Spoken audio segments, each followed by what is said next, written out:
يتبعون الرسول النبي الأمي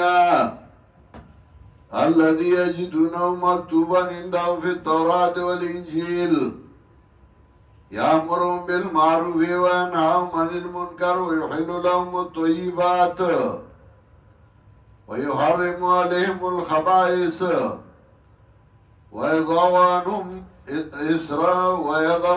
إسرهم والأغلال التي كانت عليهم اغا پردی اغا توقنا چه بدائی اغا تلری کی توبہ باسی